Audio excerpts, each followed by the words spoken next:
Welcome to another In Wheel Time podcast.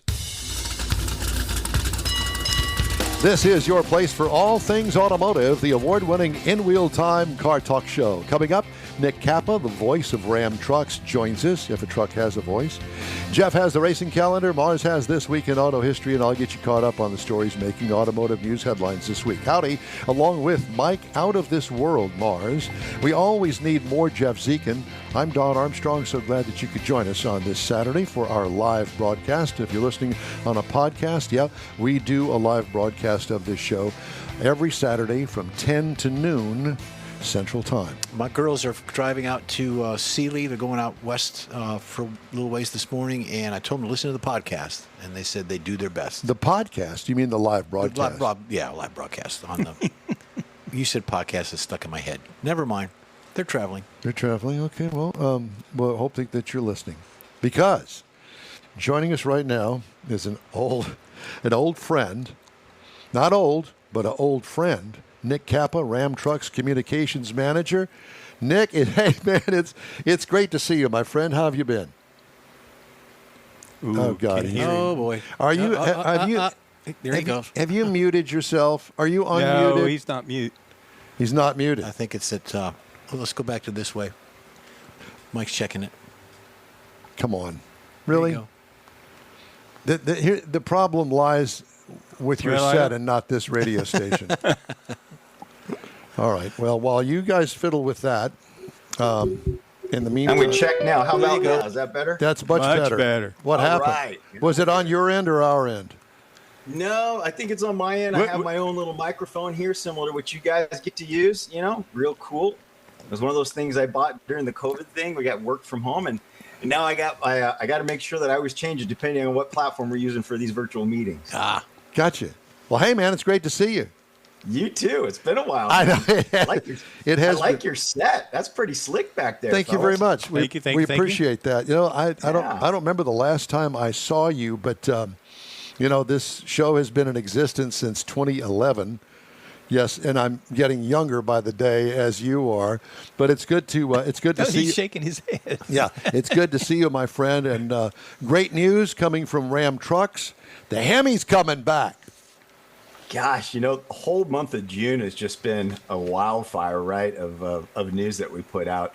That was just the beginning of it, right, along with entering the truck series in NASCAR. And then, of course, the warranty information and a new advertising campaign. So it's been pretty busy. I can imagine. Busy. Yeah. So let's start with the HEMI news. Tim Kuniskis came back, and we are all grateful for that. Great guy. I remember when he wasn't the American head of the company, and he was just a regular guy, and we loved him, and he had his way with the press because, hey, let's face it, it's all about PR, and he was always very approachable, very knowledgeable about all of the products. And now that he's back, we were so excited to hear that he was coming back. So it's interesting too the way this come about, and with him comes the HEMI and back to Ram Truck. So, and that was we've always offered the 6.4 liter V8 for the heavy duties, but on the half-ton trucks, the Ram 1500, we pulled that out to push through with the new Hurricane engine. And now it's a 3-liter inline-six twin turbo, and it's no slouch. I mean, for 3 liters, we're punching out 540 horsepower, an high output version, which is a lot for a 3-liter engine. Yep. But a lot of people still said, I want the HEMI. I want the V8. I want that back. I like the way it sounds. I like the way it drives. I like the predictable torque. And so with Tim comes back to HEMI. And yeah, we're going to have that launch this summer. I'm actually ordering the trucks for a media drive program right now. That's awesome. Does the HEMI still have the same horsepower output and all the stuff that it left with? No, he's shaking his head. No, it's got to be bigger and better. It's the same. Is it the same? Yeah, okay. Pushing 400 horsepower out of that. Same thing, able to do the same amount of torque and everything else, and the capability as well. In fact, we're launching it right now with the eTorque system on it. So it has the mild hybrid system integrated into it. Not only that, the additional values, you get a tuned exhaust system that, of course, some of the sound is why people like the V8. that launches with it, as well as a 33-gallon fuel tank. Whoa. And all of that's all combined in one package.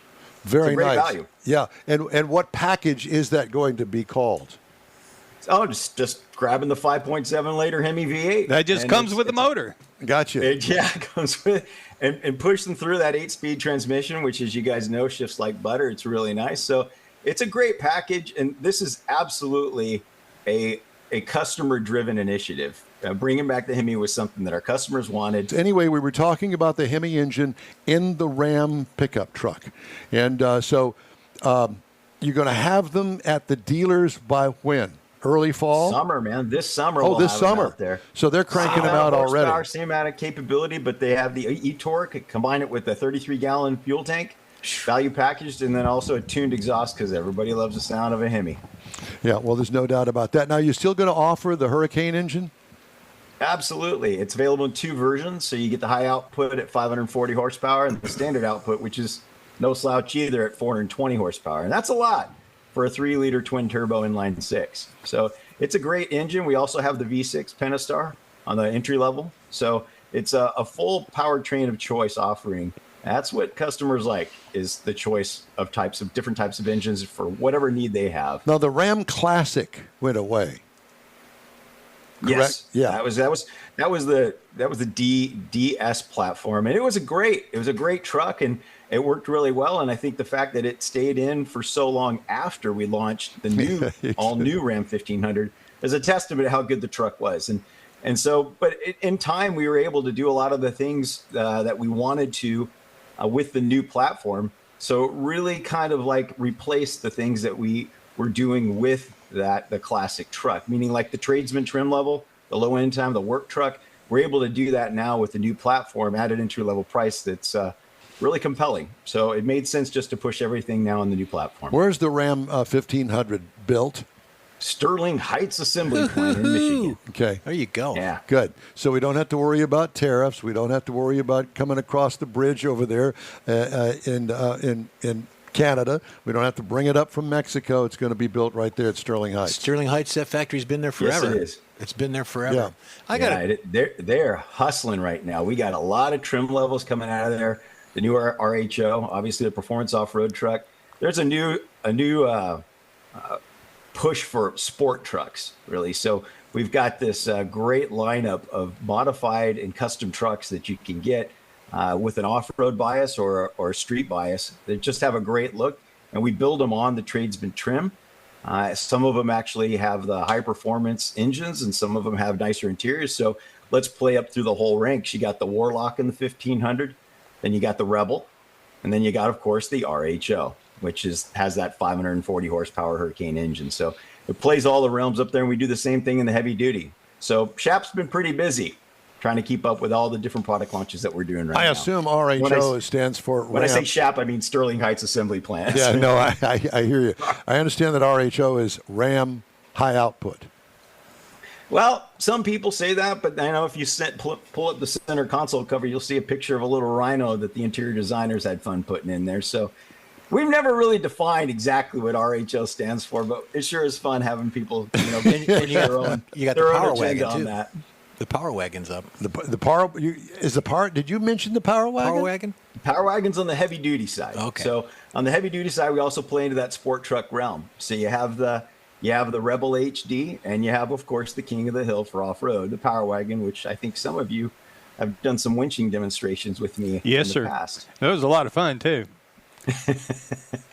Well, It was a lot of fun watching me running up and down the hill dragging that line, or a lot of fun running the winch. Well, it was a lot of fun, both of them, You get a kick out of both of them. And unfortunately, I've never had the need to do that, but, pull a 7,000 pound vehicle up the side of the hill with a cable is a rather interesting thing to do. stand back. Exactly. Get out of the way. Hold my beer. Hold the beer. That's it. Are the dealers going to make a big deal out of this? The HEMI or The the HEMI. sport Yeah, truck lineup, or- the HEMI. Absolutely. They were absolutely part of this decision-making process as well. They're listening to their customers just like we are. So, they're thrilled. The when we first announced it, the amount of orders that came flowing in were astronomical. It was very Really? Now, I don't know why that incredible. surprises me, but apparently there was some pent up need, want, desire for that Hemi. Yeah, we hit allocation rather quickly. on that Yeah. one, so. Now, is the engine isn't assembled at Sterling Heights, I assume? Nope, that's in Saltillo, Mexico. It is, okay. So Yes. the engine is built down there, and I guess it has been for quite some time. Yeah, along with the 6.4 liter V8 that we also build for the heavy duty segment. So yeah, both Hemis are built down there. Yeah. Well, I'm excited to start seeing advertising on the television that the Hemi is back. Well, have you seen the latest? No. Oh, well, you have to check that out. Well, you're going to have to send it to us. You got it. We ran into a little technical problem with playing that stuff while we were talking to you after the power hit. But we'll get it. We got it. Because I told Mars, I said, be sure and download some pictures. Ask Nick to give you some pics and stuff. And so he downloaded some stuff. We had it. We had it, but we ain't got it no more. But, Well, one of the things that you guys like about Tim Kaniskis, the CEO of RAM, is his honesty on a lot of these topics and how to go in. And I think that commercial describes it really well. Okay. Well, good. I think so, too. We'll have to look for it. Yeah. Well, what other kind of news do you want to tell us about it? I mean, Well, we launched the new heavy duty line as well recently. So Texas loves their heavy duty trucks, and so we've got the 1,075 pound-feet of torque that was always available on the high output side. So if you had a Ram 3500 dually and it's all set up for towing, you could get that high output engine in the past. But what we did for 2025 in the heavy duty is we made that engine standard across the board. So even if you get a 3/4 ton truck, you get the high output engine. Every Ram heavy duty with the diesel gets the Cummins 6.7 high output with 1,075 pound-feet of torque. That's it. So a lot of those 3/4 ton folks out there that didn't really have the need for a 3,500 1-ton now get all the power, and it's a quick beast. no doubt. Well, yeah. Well, He's smiling when he says yeah. Are you driving one? Are you driving one? I do once in a while. One of the great things about my job is having access to the press fleet and trying out some of the different vehicles. And I just, whenever I push on the throttle of that truck, I just feel like it wants to just cut loose. We recently did a drive program with some journalists out at Davis Dam. And as you guys probably know, Davis Dam grade is the proving grounds for anyone who wants to claim a towing capacity or payload capacity on a pickup or vehicle, whatever else. You have to run Davis Dam, be able to hold a certain amount of speed, and do it in greater than 100 degrees with the air conditioning full blast at full capacity on the truck. And it has to hold that without derating. So we went out there with a bunch of journalists, a bunch of haulers, and ran that hill. And it was really good to see those trucks run hard and give people a chance to run it right out of Laughlin to the top of the grade and back. Love it. Wish we were there. Yeah. Maybe. I've been to Laughlin. Have you? Yeah. What gambling or what? Yeah.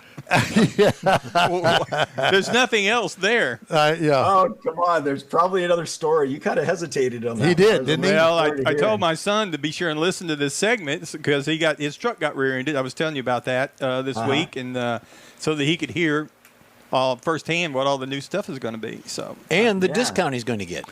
And yeah. Right on. Hardy har har. There's Nick- another topic too, and that's interesting, Mars, that you talked about that. So looking to get a new truck.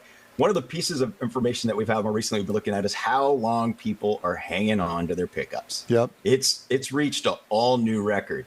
In fact, like 85% or more of the loans that are out there right now, when you go buy a new truck, are greater than 7 years on the pickup truck segment. So again, 85% of the loan periods out there for brand new pickup trucks are greater than 7 years across the pickup truck market and everywhere. So if that's the case, you want to make sure that you're covering the customer. And the one thing that hasn't changed in all of those years is that prices have gone up, the payment periods have gone up, is the warranty. So Ram's now introducing America's best full-size limited powertrain warranty on the Ram 1500, the Ram 2500, Ram 3500, the chassis cab, and our vans. So you can get a full powertrain warranty, 10 years or 100,000 miles on the original purchase of the truck. Sweet. So now if you've got payments that are carrying through 7 years and something goes wrong, we got you covered. Very nice. That's very nice. Yeah. Wow. Well, so lots of reasons to go shop Ram again. Yeah. Well, it is. And I really think that the way you're launching it with all the excitement about the NASCAR and everything, I think that's going to bring a lot of people back. Because Well, no, we the other stuff's didn't even boring. talk about that. Oh, So sorry. let's talk about NASCAR. Let's talk about the truck series. Let's talk about that for just a minute. Well, we got to open that up with my personal experience with it. So some time ago, I had a chance to run PR for Dodge. It was then Dodge and the Cup, and it was 15 years ago. I actually had hair back then. So, but now we're running with the truck series, and we have this launch, and I get a chance to be able to tool around in the NASCAR truck that we have, the concept truck, in the parking lot to do these rehearsals that we were doing for the reveal of it. And I got to tell you guys, man, that thing is just angry. I don't know if you've been in a race car like that, but man, it's a 4-speed. It's rolling probably 600 horsepower, and it weighs almost nothing. It just wants to go. So that was a neat experience. I don't know if anybody got a chance to watch the reveal that we did at Michigan National Speedway when we finally came out telling everybody we're going to jump back in the truck series next year. But we built a trailer that actually folds out and looks a lot like a helipad. Then we put that truck I'm telling you about on the trailer, and we did donuts with it. We had that donut trailer. And then we had pyrotechnics. We had red, white, and blue smoke. It was an amazing effort and a great way to bring us back in a way that only Ram would, in a way no other manufacturer's ever done. There has to be video on your website of that somewhere. Oh, you can bet you there is. I'm happy to share that with you guys. Okay, please do. Yeah. Well, Yeah, that was one of those moments for sure. It's exciting times again. Finally, that's back, and we sure do appreciate you joining us to tell us about it today. Nick Cappa, thank you again, my friend. Thanks, fellas. Anytime, man. Thanks, Nick. Thanks, Nick. Bye. Bye. All right. Yeah. What a guy. Yep. Great guy. Incredible. Let's see. Just ahead, we're going to do the racing calendar. This week in auto history, we're going to try to squeeze all that in, and some news headlines. It's all coming up here on the In Wheel Time Car Talk Show. We are back in a flash. The Tex-Mex dining experience is defined by Lupi Tortilla, your destination for Texas's best beef fajitas and frozen margaritas. Since 1983, Lupi Tortilla has served authentic and time-tested recipes made with the freshest ingredients. Atmosphere is part of the award-winning experience at Lupi Tortilla, all developed in a little house near Highway 6 and I-10 in West Houston. Visit any of the Lupi Tortillas and you'll see the same attention to detail in each and every location. Start your Lupi experience with queso flammeado and guacamole, along with a classic frozen margarita. Dine on famous Lupi beef and chicken fajitas, or pepper shrimp brochette, or a fish or vegetarian entree, and finish with a scrumptious flan for dessert. Find Lupi Tortilla in Houston, College Station, Beaumont, Austin, San Antonio, and Dallas-Fort Worth. There's a Texas location near you. The recipes are authentic and time-tested. The ingredients always fresh. Lupi Tortilla, he's pretty good. Welcome back to the In Wheel Time Car Talk Show. You're invited to join our live broadcast every Saturday, 10 to noon Central on InWheelTime.com, Facebook, and YouTube. And we hope you'll check us out from our home base in the Sugar Shack Studios. If you miss us, you'll be able to catch all the action on your favorite podcast channel. Time now for the racing calendar, sponsored by Texas Muscle Car Club Challenge. Thank you for that. We've got IMSA this weekend. Actually, tomorrow is the 6 hours at the Glen, Watkins Glen. It's on Peacock. It starts at noon. You've got the Xfinity Series. They are in Pocono today. And for NASCAR, you got the big boys tomorrow in Pocono. And then you've got the NHRA Nationals, the Virginia Nationals, coming up this weekend. Started yesterday through the weekend. They're in Virginia Motorsports Park. And then you've got Formula One is off. They're putting stuff in their purses or something. I don't know. Indy is at Road America. And kudos to Cadillac on the 24-hour of Le Mans. They started 1, 2, 3, and they finished 5, 8, and a DNF. So a little bit of challenges for them on the Cadillac Series for the Indy Racing. But that's what we got. Go to your local tracks, find your local circle track guys, go out there, participate, and support them as well. By the way, speaking of which, I got word that they're going to bring the sprint cars to Houston Motorsports Yeah, you've Park. been talking about that. And that's coming up in a couple of weeks on July the 5th. Is Rodney's doing something with that, isn't he? Or No. No, he's going up in Arkansas, I believe. He's doing some stuff up there. Anyway, Okay. so I'm going to try to go. I haven't seen the sprint cars in a while. They're my favorite circle track cars, so we're going to see them on asphalt at Houston Motorsports Park on the 5th. So Cool. looking That'd forward be to good. that. Time now for This Week in Auto History, Mr. Morris. Yeah, we found several things that were rather interesting this week. Starting with 1903, the Ford Motor Company was founded. Now, we always talk about how Ford made such an impact and change, but this literally is how Ford started. I didn't realize it, but he sold 1,000 shares to 12 investors and raised $28,000 to start the Ford Motor Company in 1903. Wow. And by the end of the year, though, he was showing a profit because of the way he was doing some things and the way they started building them. Then in 1905 was the first AAA sanctioned American Grand Prix. It was held in the Bronx in New York. Oh, God. It was a 10-mile course, and that really started it and laid the groundwork for future U.S. road racing. Is that the top speed in any of that?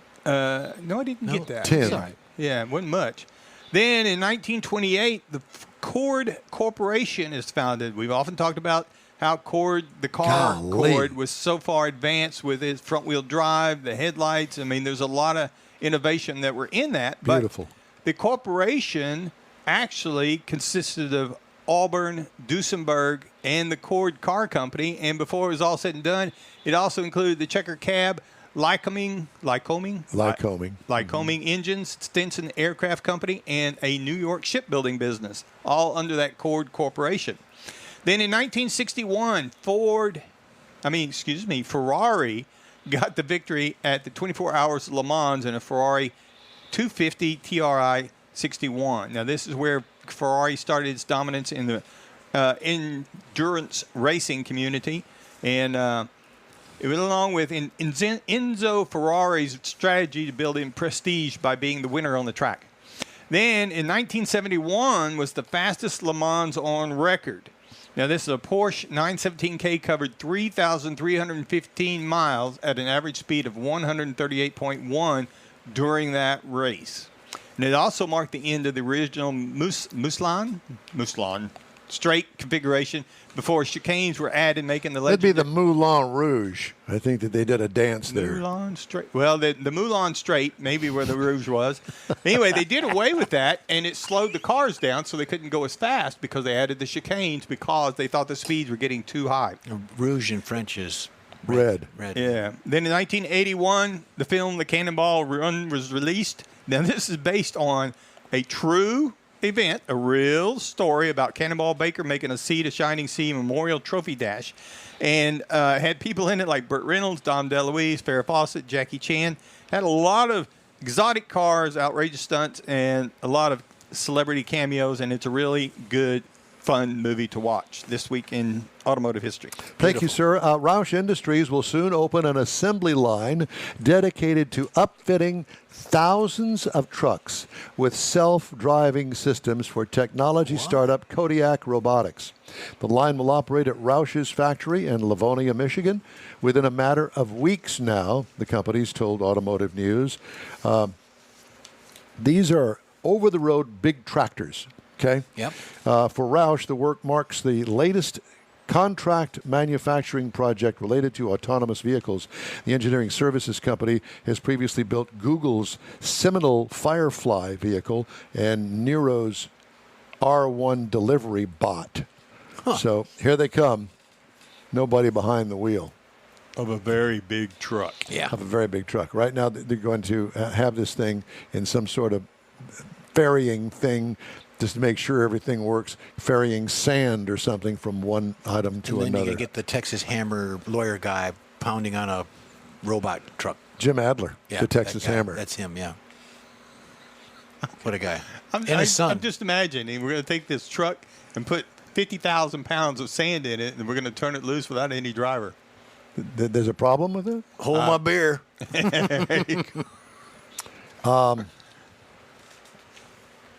There's that. And one more story. After dropping off her Toyota RAV4 at a dealership for service, a Georgia woman got a call from police saying they'd found it abandoned in a nearby wildlife sanctuary. Surveillance video showed that someone had walked through an unlocked door into the service area, taken the key, and driven away before apparently discarding the vehicle. But it wasn't over for Eula Archie's RAV4. A day after the dealership had the vehicle towed back, a person, apparently the same one as before, came with key in hand and drove it off again. Wow. Archie had taken the RAV4 to Stone Mountain Toyota for a recurring problem with the battery. Manager at the store told the TV station he was aware of the incident but didn't respond to calls seeking additional comment. They found the RAV4 abandoned a second time. Somebody's in trouble there. Yeah. Well, they really Little liked bit. it. Apparently they liked it a lot. Hey, we'd love to hear from you. Shoot us an email. The address here is info@inwheeltime.com. We're back after a quick break. You own a car you love. Well, why not let Gulf Coast Auto Shield protect it? Houstonian John Gray invites you to his state-of-the-art facility to introduce you to his specialist team of auto enthusiasts. We promise you'll be impressed. Whether you're looking to massage your original paint to a like-new appearance, apply a ceramic coating, install a paint protection film, nano-ceramic window tint, or new windshield protection called ExoShield, Gulf Coast Auto Shield is where Houston's car people go. Curbed your wheels? Instead of buying new, why not have them repaired? How about a professionally installed radar detector? Gulf Coast Auto Shield does that too. Get a peek inside the shop and look at the services offered by getting online and heading to gcautoshield.com. Better yet, stop by their facility at 11275 South Sam Houston Tollway, just south of the Southwest Freeway, and get a personal tour. Gulf Coast Auto Shield is your place to go for all things exterior. Call them today, 832-930-5655 or gcautoshield.com. That's it for this podcast episode of the In Wheel Time Car Show. I'm Don Armstrong, inviting you to join us for our live show every Saturday morning on Facebook, YouTube, Twitch, and our InWheelTime.com website. Podcasts are available on Apple Podcasts, Spotify, Stitcher, iHeart Podcast, Podcast Addict, TuneIn, Pandora, and Amazon Music. Keep listening, and we'll see you soon.